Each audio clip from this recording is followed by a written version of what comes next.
Hello बच्चों, तो कैसे हो? चलिए क्लास 10th के एक्सरसाइज 1.2 का एक एनसीईआरटी एग्जाम्पल देख लेते हैं। ठीक है ना? क्या एग्जाम्पल है? एग्जाम्पल ये है कि so that 5 - √3 is irrational number. इसको बताना है कि ये इरेशनल नंबर है ना? तो 2-3 वीडियो में अपलोड किया हूँ, है ना, पहले इस पर, इस टाइप के क्वेश्चन पर। तो एक बार उसको जरूर देख लेना, है ना। उसके बाद ये क्वेश्चन अच्छे से समझ में आएगा। ठीक है, तो करते हैं स्टार्ट। तो ये रूट 5 - √3 इज इरेशनल नंबर है। तो इरेशनल नंबर ही है, तो इसको लेट कर लेते हैं।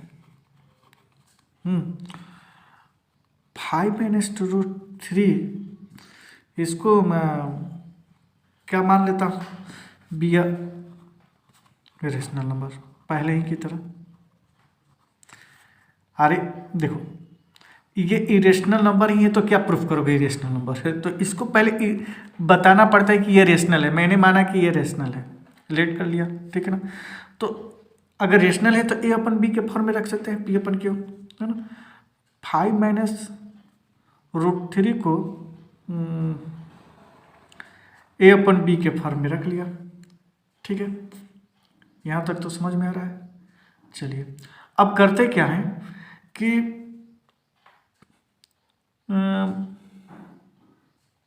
√3 को ऐसे ही रहने देते हैं, 5 - A/B कर देते हैं। नहीं समझ में आया? यहाँ नहीं समझ में आया? देखो, -√3 इसको उधर ले जाएंगे तो A/B के -5 हो जाएगा। ये माइनस हटाने के लिए क्या करेंगे, है ना, तो माइनस वाले जगह को प्लस कर दिया, है ना, और प्लस वाले जगह को माइनस कर दिया, और माइनस वाले जगह को प्लस कर दिया। आगे बात समझ में इतना? चलिए ठीक है। अब इसका एलसीएम ले लेते हैं, डिनोमिनेटर में कुछ नहीं रहता है तो, है ना, b, तो 5b - A। ठीक है, यहां पर देखो क्या है, √3 किसके इक्वल हो गया, 5b - A/B के इक्वल हो गया। तो A और B क्या था, वो भी तो जरूरी ना लिखना, है ना, क्योंकि A और B क्या है, A and B are rational number.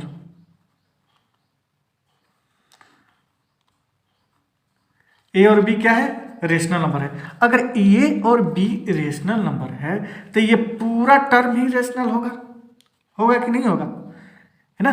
A और B अगर रेशनल नंबर है ना, तो ये पूरा टर्म ही रेशनल होगा। तो मैं ऐसे भी लिख सकता हूं कि -A/B is rational number.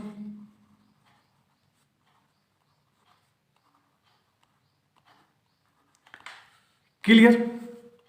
Clear है? अच्छा, ये जो रेशनल नंबर है 5b - A/B, ये किसका है, √3 का रेशनल नंबर है। यानी कि √3 का वैल्यू भी क्या हो गया, रेशनल नंबर। तो लिख सकता हूं कि so that √3 is rational number.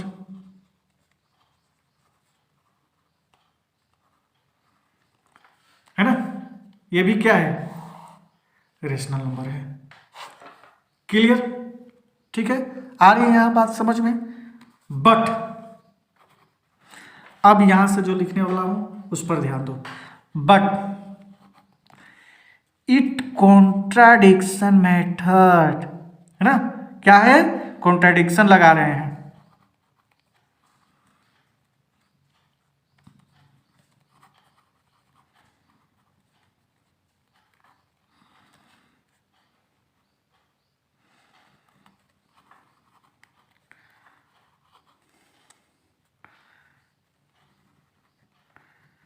आया बात समझ में, है ना। Contradiction the factor √3 is rational number.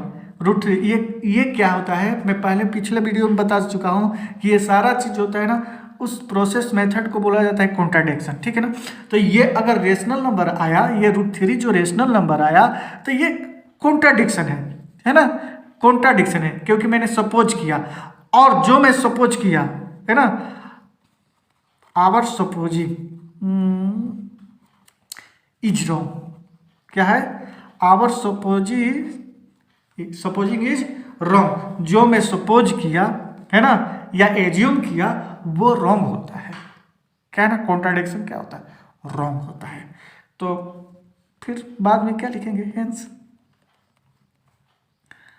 क्या लिया है? हाँ, 5 - √3 इज, बस, क्योंकि ये इरेशनल नंबर है। बात करते हैं यहीं पर। अब इसके बारे में कुछ बोलो ही मत तो अच्छा रहेगा। हो गया। तो ये 5 - √3 क्या है? रेशनल है। रेशनल कब बना? ये रेशनल कब बना? जब कॉन्ट्राडिक्शन मेथड यूज किया और मैं सोचा, समझा, सपोज किया तो ही बना। बट सोचने वाली तो बात है नहीं कि किसी को कुछ भी सोचो हो जाएगा, है ना, किसी को कुछ भी मान लो हो जाएगा। तो सोचने से रेशनल है, तो इसका मतलब ये है कि ये रेशनल नहीं, इरेशनल ही है। ठीक है ना? तो ये क्वेश्चन था और इसका सोल्यूशन। ठीक, समझ में आ गया, है ना? तो एक और एग्जाम्पल देखते हैं नेक्स्ट वीडियो में एनसीईआरटी के, देन उसके बाद क्वेश्चन सोल्व करेंगे एनसीईआरटी के, हैं, नंबर 1 क्वेश्चन जो √5। बेसब्री से इंतजार भी होगा आप लोग को, है ना? तो चलिए मिलते हैं नेक्स्ट वीडियो में। वीडियो को लाइक शेयर एंड सब्सक्राइब जरूर कर दीजिए।